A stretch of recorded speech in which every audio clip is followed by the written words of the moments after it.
Bonjour et bienvenue à Paroles d'ici et d'ailleurs, un podcast qui s'adresse au grand public pour ouvrir les dialogues sur un sujet puissant, l'immigration. Je m'appelle Olivia Gomez et j'ai voulu créer un espace où l'on pourra converser et écouter les paroles des personnes issues de la diversité. Nous aurons la possibilité d'échanger avec des immigrants qui aujourd'hui sont devenus des citoyens canadiens ou des résidents permanents et qui nous exposeront leur parcours, leurs défis et leurs joies vécues durant cette période d'adaptation. Ces immigrants, aujourd'hui, ce sont des personnes qui occupent une place importante dans notre société. Ils sont une source d'inspiration et ils aident, d'une façon ou d'une autre, à créer un monde meilleur. Bonjour et bienvenue à Paroles d'ici et d'ailleurs pour cet épisode Richesse culturelle. Aujourd'hui, je reçois Andrés Bayona, un économiste dans les secteurs publics. Andrés est né au Mozambique, des parents brésiliens et colombiens. Après avoir vécu dans plusieurs pays en Amérique latine et en Afrique, il est arrivé à Montréal en 1997. Andrés a par après fait des études à l'étranger et a travaillé en Amérique latine et en Asie avant de se réinstaller à Montréal. Bonjour Andrés, comment ça va? Très bien, merci. Andrés, je suis bien contente d'avoir la possibilité de discuter avec toi, de discuter de ton parcours, que d'ailleurs je trouve fortement intéressant. J'ai rarement connu une personne qui a vécu dans plusieurs pays et qui a un arbre généalogique diversifié et qui aujourd'hui se trouve ici au Québec. Donc, je suis bien curieuse de connaître davantage sur ton histoire. Alors, je t'invite à te présenter, à nous dire un peu sur tes origines et ta profession. Merci beaucoup, Olivia. Donc, comme tu l'as bien dit, je suis né au Mozambique. Mon père était colombien et ma mère est brésilienne. Ils se sont en fait rencontrés à Maputo, qui est la capitale du Mozambique. C'est un peu par hasard parce que mon père, il habitait en Colombie, il était agronome, et il est allé travailler avec les Nations Unies au Mozambique.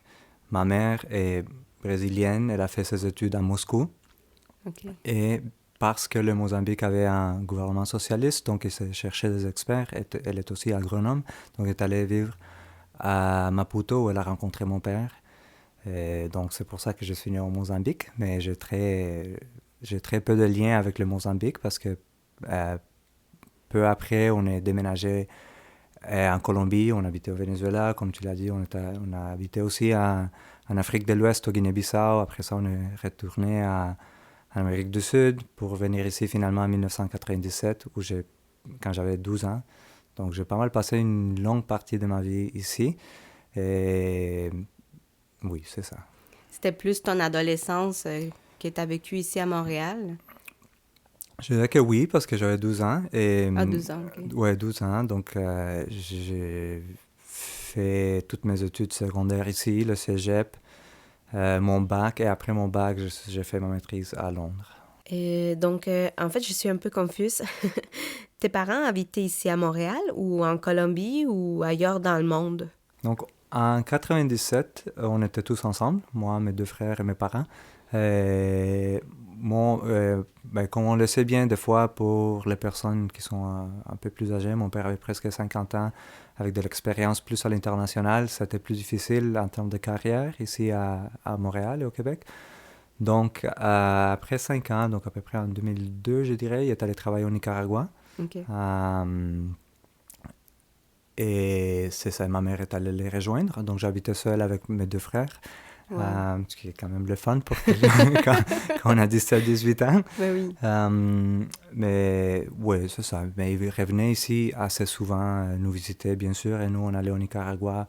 Et après ça, mes parents sont allés en Angola travailler aussi pour finalement revenir ici puis devenir un peu de snowbirds où ils passaient une grande partie de l'année ici et l'hiver en Colombie. OK, wow. Puis comment tu as trouvé cette partie de ta vie dans ton enfance, dans laquelle tu es toujours en train d'échanger des pays et donc peut-être d'école, des amis, d'éducation, des langues? Mais c'est sûr qu'avant d'arriver au Québec, j'avais vécu longtemps au Venezuela, 5 ans au Venezuela, donc plus longtemps qu'en Colombie, même si je dis souvent la réponse simple quand on me demande d'où je viens, je dis que je suis colombien, mais j'ai en fait vécu uniquement 4 ans de ma vie en Colombie. OK. Donc, est-ce que j'ai trouvé ça difficile? Non, je pense pas, mais parce que c'est quand même des pays qui se ressemblent, le Venezuela, la Colombie. Ouais. Mais quand j'ai réfléchi des fois, je pense au Venezuela, j'étais toujours le Colombien. En Colombie, mes collègues d'école disaient que j'étais pas vraiment colombien parce que je parlais un peu avec un accent du Venezuela. J'étais né au Mozambique, ma mère était brésilienne, donc on dirait que j'ai jamais été de la place. Ouais. Mais sinon, non, j'ai pas trouvé ça difficile. Peut-être le plus gros changement, c'était quand on est venu au Québec, bien sûr, parce que là, C'est les froids aussi. le froid, la langue, donc c'est vraiment différent de l'Amérique du Sud. Mais quand tu as 12 ans, on s'adapte Rapidement. rapidement et facilement. Ouais. Ouais. Puis est-ce que, en fait, tu parlais anglais, espagnol, mais tu parlais déjà le français quand tu es arrivé ici au Québec ou tu l'as appris sur le tas ici? Non, je parlais pas un seul mot de français quand on est arrivé ici. Je parlais l'anglais parce que c'est quand même courant, je pense. C'est dans plusieurs écoles en Colombie et en Amérique du Sud qu'on qu'on apprend l'anglais comme langue seconde. Mais les Français, non. Donc, quand je suis arrivé, j'étais en classe d'accueil, qu'on l'appelle, à l'école secondaire. Donc, ce qui est une expérience très intéressante parce que tes amis dans la classe viennent de partout dans le monde. Ouais. Oui, il y en a beaucoup qui parlent l'anglais, mais pas tous. Donc, tu te retrouves en classe avec des gens de l'Afrique, de l'Inde, de l'Asie. Donc, c'est quand même fascinant. Puis, on est tous là pour apprendre le français. Donc, Ça doit être riche, comme tu dis, ça doit être fascinant de pouvoir partager avec toutes ces cultures dans une même place. oui, c'est absolument. Quand je pense aux amis que j'avais quand je suis arrivé au Québec, bien sûr, il y avait des gens de l'Amérique du Sud parce qu'on a toujours tendance À se regrouper. oui, à se regrouper, mais on avait notre ami du Bangladesh qui était toujours avec nous, notre ami du Sri Lanka, et on avait des amis des Philippines, des Caraïbes, donc oui, c'était très intéressant. Wow. Oui, en effet, c'est très intéressant qu'on peut trouver toutes ces cultures ici à Montréal. Et en parlant de richesse des cultures, toi, est-ce que tu te considères vénézuélien, colombien, canadien, brésilien? En fait, avec quel passeport tu voyages? Mais j'utilise le passeport canadien parce que C'est plus... oui, c'est celui qui voyage le mieux, disons. Mais non, je détiens un passeport brésilien et un passeport canadien. Et je suis éligible pour le passeport colombien, mais j'en ai pas un valide. Je n'ai aucun lien légal avec le Mozambique, disons. Je n'ai pas de pièce d'identité mozambicaine. Je ne suis pas admissible à la citoyenneté mozambicaine non plus. Ce n'est pas un pays qui donne la citoyenneté à la naissance. Mhm. Donc, quand je suis né au Mozambique, j'étais tout de suite enregistré à l'ambassade brésilienne. Donc, donc non, j'ai déjà fait la recherche à un moment donné parce que je trouvais que ça serait intéressant d'avoir une citoyenneté du Mozambique, mais non, je ne l'ai pas. Je n'ai pas. Et je ne suis jamais retourné au Mozambique, en OK. fait. Est-ce que tu aimerais y retourner juste Oui, pour absolument. reconnaître, Oui, parce que j'ai toujours entendu mes parents parler du Mozambique, de comment c'était un très beau pays. Ils ont beaucoup aimé leur expérience au Mozambique. Ils parlent des plages du Mozambique. Puis jusqu'à un certain point, je trouve que ça serait intéressant d'aller voir l'hôpital où je suis né. Ouais. Bien sûr que ça a beaucoup changé. Surtout que quand mes parents ont habité là, c'était la guerre civile. Donc, ça doit être complètement différent. Le Mozambique, c'est un pays qui a connu un essor économique assez important. Donc, mais j'aimerais quand même aller voir ça. Puis, écoute, tu parles du Brésil, mais à la maison, est-ce que ta mère parlait en portugais avec toi? Donc, ça a pu ouvrir l'opportunité d'apprendre cette langue-là? À la maison, on parlait un genre de portugnol. Ma mère a toujours parlé portugais et elle a fait des efforts pour nous lire des histoires en portugais. On a toujours eu des amis brésiliens, mais je dirais que la langue qu'on utilisait le plus à la maison était l'espagnol.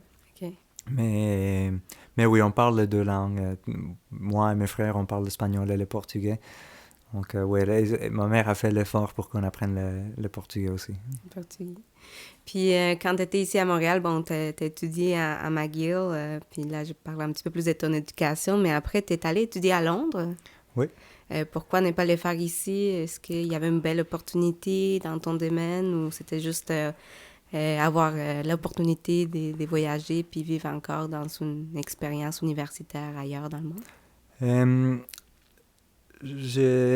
C'est drôle parce que je postulais uniquement à des maîtrises ailleurs, à l'étranger.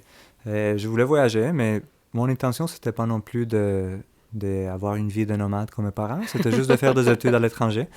Puis c'était une bonne université, donc c'est ça. Je suis allé étudier à Londres. Puis j'ai bien aimé mon expérience, mais mon intention a toujours été de revenir ici puis m'installer ici.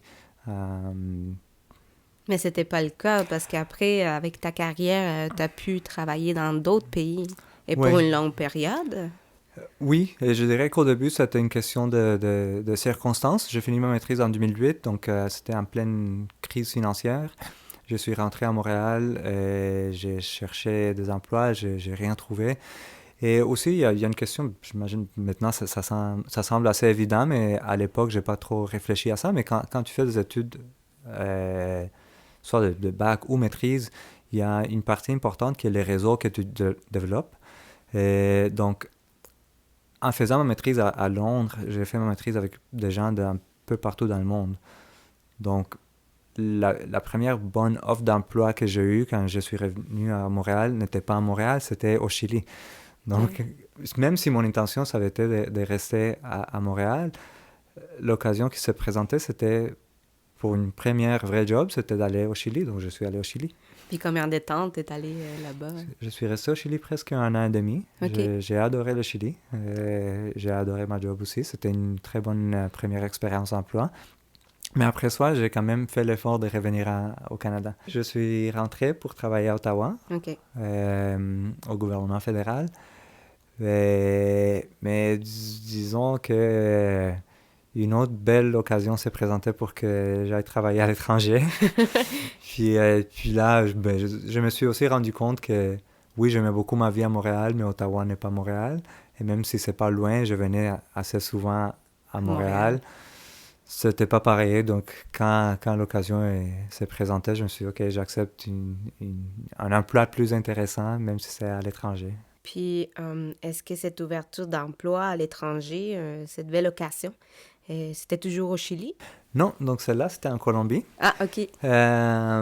Mais c'était donc aucun lien avec ma vie en tant qu'enfant en Colombie. C'était la personne qui avait été mon patron au Chili. Ça a trouvé une job et il avait un contrat en Colombie, donc il m'a dit « Veux-tu venir travailler avec moi ?» J'ai dit « Oui, bien sûr. » Et ça a bien été parce que en fait, c'était la première fois que j'habitais en Colombie en tant qu'adulte. Donc c'était une expérience complètement différente. Avant ça, j'avais été en Colombie quand j'avais 10-12 ans. Mais là, j'avais... j'oublie quel âge exactement, mais peut-être 28, 29. Okay. Donc, c'était très intéressant. J'ai pu passer du temps avec ma famille, avec mes cousins, avec ma grand-mère. Donc, c'était une belle opportunité. Une belle coïncidence que ce contrat était en Colombie. OK, parfait. Puis, en fait, après, tu reviens ici à Montréal. Non, donc après, après, la même compagnie m'offre, quand je finis mon contrat en Colombie, ils m'ont offert un contrat en Mongolie. Wow. Et donc là, si on parle de cultures différentes et de chocs culturels, la Mongolie est un pays... donc, c'est un grand pays entre la Russie et la Chine. Et, pas beaucoup de touristes, c'est un grand pays, mais il y a juste 3 millions de personnes, donc 1,5 million à la capitale. C'est très intéressant comme pays. C'est pas un pays comme d'autres pays en Asie, disons le Japon ou la Corée du Sud ou d'autres pays où il y a beaucoup d'influence de l'Ouest. C'est un pays qui est resté assez traditionnel. Et donc, c'était une expérience fascinante. C'est ça. Si jamais j'ai l'occasion, j'aimerais bien retourner visiter. Puis, dans ton travail, c'était un contrat en tant que conseiller en économie ou... Oui, donc c'était en tant que conseiller pour le gouvernement de la Mongolie. Okay. pour des réformes économiques. Donc, c'était non seulement dans un pays intéressant, mais c'était un travail très intéressant. OK. Et ouais, c'était un beau défi, un beau challenge. Puis tu voyageais tout le temps toute seule ou tu commençais à avoir la famille ici à Montréal ou... Et donc, quand je suis allé pour le contrat en Colombie et aussi en Mongolie, j'avais déjà ma conjointe, OK. Amélie. Donc, en Colombie, elle n'est pas venue avec moi, elle est restée à Ottawa. Puis on se voyait aux 2-3 mois. Elle est québécoise? Oui, elle est québécoise. En Mongolie, elle est venue avec moi. Donc, oui. Puis on revenait quand on pouvait visiter la famille, sa famille et ma famille aussi, parce que finalement, ma famille, mes frères sont ici et mes parents ont passé une bonne partie de l'année ici. Mm-hmm. Donc, on revenait quand on pouvait, à Noël, l'été, entre les deux contrats. Ouais. Ouais. Puis à un moment donné aussi, tu es allé en Asie, si je ne me trompe pas, au Vietnam. Donc, juste après la Mongolie, j'ai eu mon dernier contrat avec cette compagnie-là, c'était au Vietnam. Et c'est là que ma fille est née. Ouais. Et comment tu as trouvé cette expérience? Parce que là, tu étais avec ta femme, ta fille est née là-bas. Donc, tu n'es plus seule dans le sens que tu ne peux pas bouger plus librement. Oui. Ou... Oui, l'expérience au Vietnam, c'était différent parce que, comme tu le dis bien, ma conjointe sa grossesse était assez avancée. Donc, c'était une vie plus sédentaire. On ne pouvait pas se promener partout. Je pense qu'on a peut-être fait juste un voyage quand on était là. On est allé à Hong Kong. Mais sinon, on est resté à Hanoï. Et c'est là que ma fille est née. Donc, c'était différent comme expérience, mais on a quand même aimé le Vietnam. Et après ça, on est revenu au Québec parce que là, avec un enfant et tout ça, on s'est dit on va chercher un peu plus de stabilité et aussi être plus près de la famille. Oui, tout à fait. Puis est-ce que tu as suivi ces parcours hors commune parce que ton père et la vie de ton père peut-être ou de ta famille t'ont inspiré? Parce que je vois que tu suis les pas vraiment de ta famille. Oui et non, parce que mon intention, au départ, je voulais pas la vie de mes parents. Je voulais pas voyager tout le temps et changer de pays à chaque fois. Mais ça a juste un peu donné comme ça, comme je dis, après mes études de maîtrise, je vais trouver d'emploi ici, une occasion s'est présentée au Chili, après ça j'ai eu d'autres offres, et puis on dirait que ça évolue presque naturellement. Et disant ça, mes parents non plus n'ont jamais eu l'intention de voyager comme ça. Quand ils ont quitté le Mozambique, leur intention, ça a toujours été de s'installer en Colombie. C'est juste la situation... a fait en sorte comme tu le sais bien, la Colombie, c'est un pays qui subit une guerre civile non déclarée, disons, depuis longtemps. Donc, ça n'a juste pas donné de rester en Colombie. Mais ils ont eu l'intention, ils ont acheté une maison, une ferme en Colombie. Ça a toujours été leur intention. Leur intention. Et puis Andrés, si l'on parle un peu plus d'identité, de ce que nous sommes en tant que personnes, je veux dire, avec la complexité des sociétés modernes, est-ce que tu as éprouvé une difficulté de te créer une identité quand depuis l'enfance, tu as changé de pays, de culture à plusieurs reprises? Non, J'aime ça, on prend juste non. Ben, c'est pas un non... Non à 100%, parce que oui, j'ai réfléchi souvent et comme je te disais avant, par exemple, quand j'étais allé en Colombie, les gens me disaient, mais t'es pas vraiment colombien parce que tu parles un peu comme un Vénézuélien, ta mère est brésilienne, t'es né au Mozambique. Mais disons que plus les années avancent, puis c'est moi qui définis mon identité, donc j'ai toujours considéré que, ben pas toujours, mais je considère maintenant que oui, je suis montréalais, je suis colombien et je suis un peu brésilien aussi. Mais c'est moi qui détermine qui je suis. C'est pas, même si les autres ont d'autres opinions. Tout à fait. Ben, en fait, moi, je trouve que c'est vraiment une richesse ce que tu as. Parce que de vivre ailleurs, de connaître d'autres langues, d'autres cultures, mais aussi de les comprendre, ça fait vraiment une richesse en soi. Puis on réussit à mieux partager avec cette société. Donc, c'est vraiment comme une école de vie, en fait, qui est très, très riche et qui est captivant, en fait, pour moi. Ouais. J'aimerais ça aussi voyager autant comme toi. C'est Ça a toujours été une fascination d'autres pays, d'autres langues. C'est fou. Oui, c'est très enrichissant, tu as raison, oui. Puis est-ce que, je reviens encore une fois avec un peu l'identité puis l'immigration, mais est-ce que tu te considères un immigrant par choix ou plutôt ce sont les circonstances de la vie et de ton travail surtout qui t'ont fait arriver ici? C'est une bonne question parce que quand on est venu ici au Canada, j'avais 12 ans, donc c'était pas mon choix, bien sûr, j'étais mineur, donc c'était le choix de mes parents. Est-ce qu'ils avaient le choix? Oui, absolument, ils auraient pu rester en Colombie, mais ils voulaient venir ici, comme l'histoire de plusieurs immigrants, pour offrir une meilleure vie ou plus d'opportunités à leurs enfants. Donc je dirais que c'est par choix, je reste ici par choix, bien sûr. Mais je pense que, comme je te disais avant, un peu le nomadisme de mes parents ou le fait qu'ils ont déménagé plusieurs fois, ça n'a pas toujours été par choix. Je dirais que venir ici au Canada, c'était un choix, mais parce que c'était quand même des années difficiles en Colombie, mais c'était un choix de venir ici. Mm-hmm. Mais avant ça, leur choix de se promener un peu tout le temps et de partir, ça n'a pas toujours été une décision facile ou quelque chose qu'ils voulaient ou ce qu'ils souhaitaient. Ouais. Tu parles pour tes parents ou pour toi? Pour mes parents. Non, okay. Pour moi. T'étais enfant, donc... Oui, j'étais enfant et après ça, quand je suis venu ici, d'aller voyager et travailler à l'étranger, ouais, ça c'était absolument par choix. Et revenir ici, c'était mon choix aussi. J'aurais pu faire carrière à l'international, continuer, mais je voulais revenir ici, donc... Est-ce que, j'ai fait une hypothèse, mais mettons, est-ce que si tu avais vécu vraiment toute ta vie en Colombie, penses-tu que tu aurais eu cette même envie d'exercer ton métier ailleurs? Qui sait?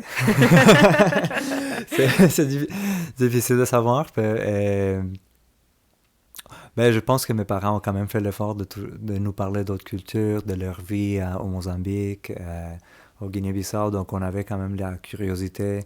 On voyageait dans d'autres pays, visitait. Donc, la curiosité était toujours là. Est-ce que j'aurais eu le même parcours professionnel? Aucune idée. C'est vraiment difficile de savoir. Mm-hmm. Mais la curiosité à voyager, oui, elle était toujours là et elle est toujours là. Oui, tout à fait. Puis, Andrés, je serais curieuse parce que toi, avec ta carrière, avec ton expertise en économie, tu as vu le monde. Comment tu trouves aujourd'hui la situation ici au Québec?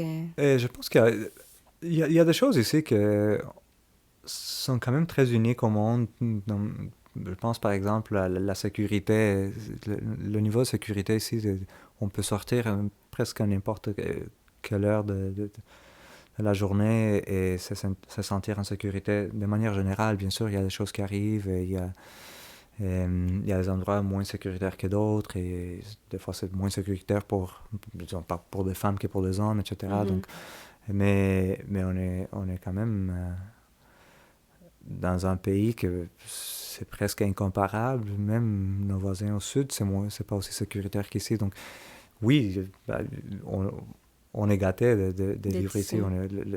Oui. Oui, tout à fait. Je parlais dernièrement avec une amie qui vit du Mexique. Puis c'est ça, c'est la même chose. Il disait, ici, la sécurité, on se sent très bien. Ma femme peut sortir toute seule à 1h du matin, puis il n'y a aucun souci. Tandis que dans mon pays, donc le Mexique, on risque toujours de vivre un peu de violence. Donc c'est un choix qui est très fort. En tout cas pour lui, c'était un choix très fort pour venir ici habiter. Mais il y a des choses, je crois que c'est pareil au Mexique et dans beaucoup d'autres pays.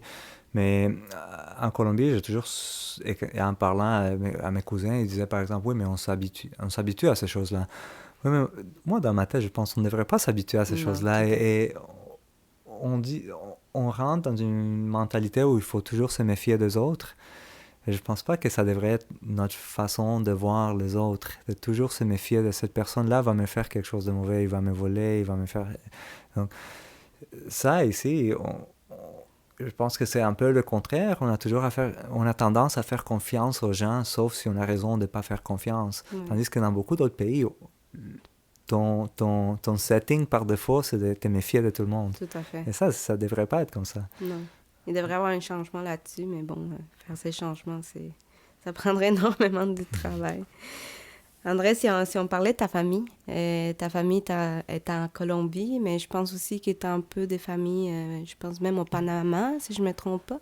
Comment tu réussis à avoir un contact avec eux et puis avoir gardé ces liens de famille? WhatsApp. Euh, oui, j'ai de la famille, donc du côté de ma mère, la plupart sont au Brésil. Mais du côté de mon père, donc oui, j'ai des cousins en Colombie. J'ai ma mère qui passe une partie de l'année en Colombie, mais j'ai aussi de la famille au Panama. J'ai de la famille maintenant en Italie aussi. Wow. Comment est-ce que... écoute, des fois, quand je vais visiter ma mère en Colombie, je vois ma tante. Des fois, ma cousine qui habite en Italie est là aussi, donc je la vois. Mais Sinon, ça vous permet de plus de voyager, mais oui, c'est ça. dans ce temps-ci à cause de la Ouais, COVID. je suis allé au Panama une couple de fois. Comme tu dis, je ne paye pas pour l'hôtel parce que j'ai des cousins là-bas. Il y a des avantages quand même. Ouais. Mais oui, tout à fait. Mais en fait, en ayant de la famille un peu partout, ça peut dire aussi que tes enfants vont voyager et vont avoir une affinité, une ligne dans d'autres pays. Donc, c'est... J'espère. Et j'espère que mes enfants, que mes filles vont avoir cette curiosité aussi de voyager, de rencontrer le monde. C'est très enrichissant de parler à des personnes qui ne sont pas comme nous, qui sont différentes, que ce soit nationalité, religion, différentes opinions. Donc, j'espère que mes deux filles vont avoir cette curiosité-là aussi. Oui. Puis est-ce que toi, tu cultives avec tes filles, donc la langue, comment ça se passe à la maison? Ouais, oui, j'ai fait des efforts. Je parle, elles sont jeunes encore, elles ont 5 ans et 2 ans. Donc, je leur parle en espagnol. Ma conjointe leur parle en français. OK. Donc, Puis je pense qu'entre vous deux, vous parlez en anglais. oui, Amélie, on se parle en anglais parce qu'on s'est rencontrés un peu dans un contexte anglophone. Mais... donc, je vois que Lena, déjà, qui est la plus vieille, elle a 5 ans, elle parle pas mal bien en espagnol et en français, bien sûr. Elle est capable de différencier. Changer d'une langue à l'autre sans problème. Puis l'anglais aussi? Un peu moins, non. Mais c'est clair que la langue principale d'usage de deux filles va être le français, ce qui est tout à fait normal, et je comprends, mais mon souhait, c'est que les deux comprennent et parlent l'espagnol. J'aimerais bien ça. Mais l'espagnol, en plus, c'est une langue parlée à travers le monde. Oui, à part l'identité et ce lien avec moi, avec ma langue maternelle, c'est aussi parce qu'une langue, c'est toujours un atout. C'est un outil merveilleux. Oui, ça ne se perd pas. Si tu c'est un cadeau, en fait. Oui, c'est ça, je leur fais ce cadeau-là. Est-ce que tu envisages peut-être un jour ou un autre déménager en Colombie ou... au soleil, la plage, ou peut-être faire 6 mois et 6 mois. Mais contrairement au stéréotype, j'aime pas trop la chaleur. Okay. J'aime bien la plage une semaine par année, ou juste une semaine à la fois. Je préfère le froid, peut-être pas le froid extrême, mais je préfère le froid. Non, j'envisage pas de déménager en Colombie. C'est pas dans mes plans du tout. Mais... c'est comme on dit, never say never, mais... Tu vas te retrouver 5 ans plus tard en Italie, dans une villa. On ne sait jamais. Hein. Ma mère me dit toujours que quand elle est partie de Moscou, elle ne dit jamais je vais habiter dans un pays où il fait aussi froid qu'en Russie. Et voilà qu'elle s'est retrouvée au Canada. Effectivement, never say never. Andrés, puis si l'on parle d'immigration, pour toi, dans tes mots... après ton expérience, qu'est-ce que c'est l'immigration? En fait, comment vois-tu l'immigration? Comment je vois l'immigration? Je pense que l'immigration... je vais parler pour les gens qui immigrent par choix, parce que je pense que quand on immigre, pour des raisons, disons, de guerre, ou là, c'est une question plus de sécurité physique, donc sécurité personnelle, donc c'est pas je vais pas me prononcer sur ça, mais je pense que l'immigration, c'est chercher de meilleures conditions, d'améliorer sa vie, souvent c'est aussi la curiosité de vivre dans un autre pays, dans une autre culture, d'apprendre plus sur le monde. Ouais, c'est comme ça que je vois l'immigration. Puis si, mettons, tu avais un mot à nous dire à tous les immigrants, même comme moi, qu'on arrive au Québec et au Canada, est-ce que tu aurais un petit mot à nous dire ou une suggestion?